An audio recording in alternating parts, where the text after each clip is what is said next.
Hey guys, it's Brandon with Investment Joy, and I figured I would take a change of pace here and do a little bit of recording in one of my mansions.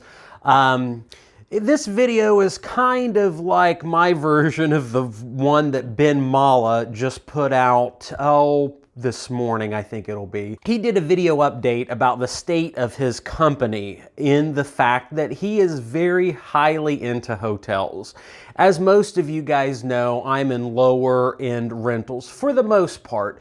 One of the things that I guess a lot of people don't understand about my business model is I've got a pretty big mix of properties. I got 32 freestanding houses, 46 trailers, I got a warehouse, 3 laundromats, and then a mix of multifamily residential spanning from really kind of lower end, cheaper houses to where I've got some really nice properties. I've got several properties that rent for in the area of $1,000 per month.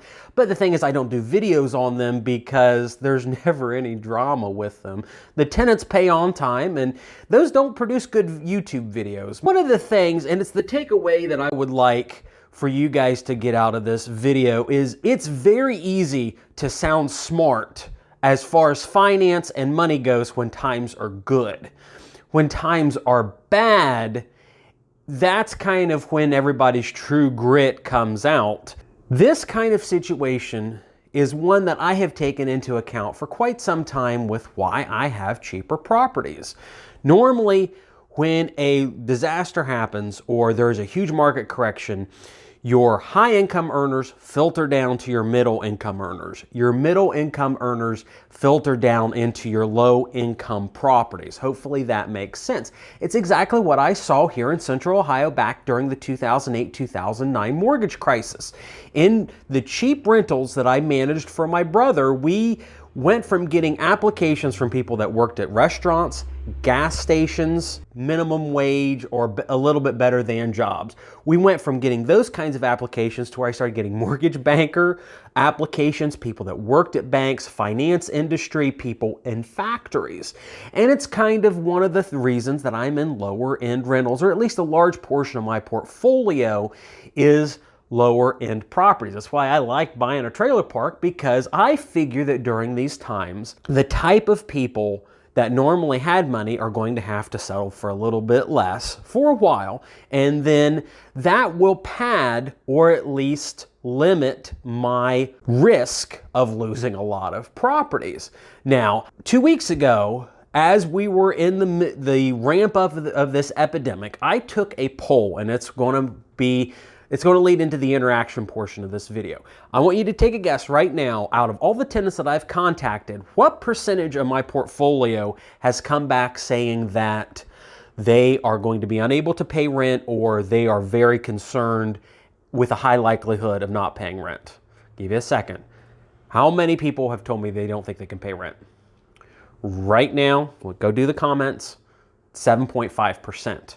On top of that, I've already had several tenants call and say, Brandon, I don't have a job, I'm moving out, and they've already handed me the keys back. I had that happen on 2 properties already, which is bad, but I also can get them turned over and I won't have to evict the people. Of those 2, 1, I've already got a tenant moved from one property to another. They wanted something a little bit nicer. And it was one of my medium rentals, the old insurance company that I own, or the insurance company building that I own downtown, where apartments are renting for $800 for a 1-bedroom. I've got a complex there. It plays into the warning that I kind of want to make this video about, that it wasn't long ago, and by long ago I mean within 1 or 2 months, everybody was talking about Airbnb. Airbnb was the hot new thing for residential rentals. Airbnb was the thing that you need to get into.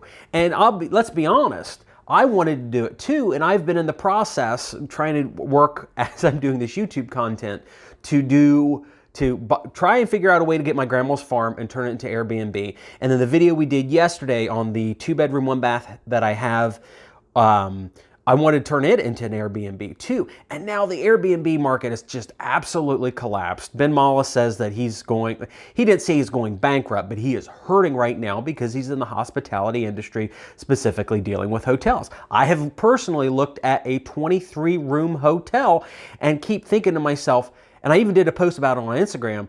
How can I figure out a way to get this? So now we're in the midst of an epidemic, potential recession or depression. No one knows where this is going to go. Yet during this time, you're going to see businesses fail, businesses succeed, and as the market goes back up, there's going to be a lot of people that proclaim that they knew what they were doing. They're going to use social media to try and gain leverage over people, sell you stuff, you know. Guarantee there's going to be a guy come out with a $10,000 course within the next 3 months saying, oh, here's how you get all the money off of the recession or whatever's going on, the post-epidemic panic or the post-academic boom. Whatever that is, there's going to be people that sell themselves as gurus on the upswing. And I wanted to do this video before any of that stuff happens to reiterate to you guys why I am doing this YouTube channel. It's because I want to let you guys into my business of owning laundromats and lower end properties and a trailer park. And I've got some higher end properties too that I don't do content on. It's like the 23 acres that I do now. I had several people call me and they cannot believe that I own that specific property in town because they thought it was a celebrity that owned it or the mayor. And here it's Brandon, the hillbilly laundromat owner, that owns it because he got it essentially for pretty much free. But then I'm also 1.65 million in debt. And it's one of those things where these kinds of events give investors and people pause. And it's a time where we should really be reflecting a period and time of self-reflection for us to critically review how we do things in our lives. I know I'm spending more time in self-reflection right now and looking at my business more critically. I'm sure a lot of people are, but it's one of those things where you should be doing that pretty much all the time. And I'm finding that even in my own business, the cracks are showing, the poor decisions that I've made, or the decisions I thought at the time were great decisions, but during this panic, this time that we're going through right now, they've found to be poor decisions. I've always felt proud of the fact that I give tenants breaks a lot. I mentioned in one of my videos, oh, the kids upstairs above the laundromat, they couldn't pay rent this month, so I gave them a kind of discount, blah, blah, blah, blah, blah. I'm not trying to say that to make me look as a good guy. But they're in the comment section. I had dozens, maybe 100 comments. Oh, you're so nice of a landlord. I am so happy to see that there's a nice landlord out there that gives his tenants breaks. And up to this point, I've been really proud of the fact that I try and work with every tenant. It's the same thing that I've done the same thing with the epidemics that's going on. I've contacted all my tenants and I've said, I want to work with you, but I need you to pay rent. Especially my tenants that have been long-term tenants, my tenants that I have a good relationship with, I totally want to help them out because if they've been good payers for the past year, 2 years, 3 years, then why wouldn't I want to help them? Why wouldn't I want to keep them as a tenant after all this thing is done, whatever it looks like? But I also find that tenants that I've given breaks to are currently asking for a break, and it's putting me behind because I had, $5,000, $6,000 in built-up tenant balances that were owed prior to March the 1st. $6,000. And I look, and all the landlords, and there's this national discussion of why don't landlords have more money in the bank? I've had a lot of people ask me, how much money do you have in the bank? And I'm not going to yell out the number, but I've got enough money to pay my mortgages and my insurance and stuff like that for about 2 months if no money comes in, which typically, if you listen to Dave Ramsey, you need to have 3 to 6 months worth of operating costs to continue on in your own personal life. And a lot of business people take that advice.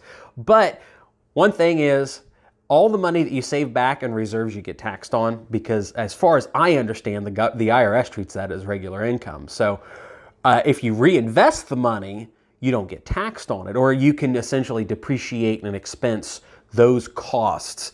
Yes, I know you're supposed to take long-term depreciation if you go out and do capex spending, and you can only recoup a percentage of it, but realistically, with the way that I structure capex and expenses, I can write off a significant portion of that. So either it's keep reserves and pay taxes, potentially big taxes, or you spend the money and invest it in your properties, fixing them up on the receipt house that we're almost done with. I put a lot of money into it, making it one of my a nicer apartment now. And now I'm paying the price for it because I got to save the money back and had it for this rainy day. I guess it's not much of a rainy day. It's more like a torrential downpour during a hurricane, during an asteroid storm, and the end of the world. It's one of those things where I want you guys to understand that I'm not trying to misrepresent my life. It's why I drive a Kia and a 2007 Expedition that I got a really good deal on, and I can haul my family around it, and I can pull my dump trailer. Now, I realize that I sometimes splurge and I go to French restaurants and get filet mignon.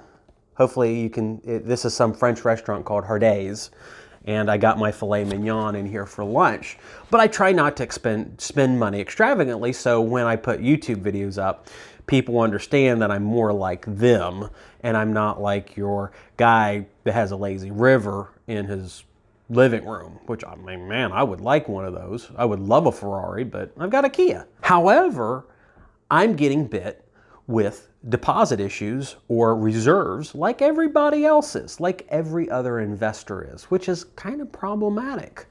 But my promise to you guys is as time goes on, I'm not going to inaccurately reflect how my business is doing. As of today, I've got 30% of my rent for the month paid for by tenants currently. I'm hoping to get 70% of it. If it's more or less, we'll see what happens. And on top of that, I want you guys to see the drama and the actual situation for what my life is running a large or medium-sized real estate investment company. I got one video where I have a literal briefcase of cash that I've been working on. I got robbed the other day while I was at the laundromat. That video is going to be up soon. I did my video on I've got my video with the 23 acres walking around the nice property, and then I've got another video coming up where I'll probably do an update on the trailer park because everything's really slow there.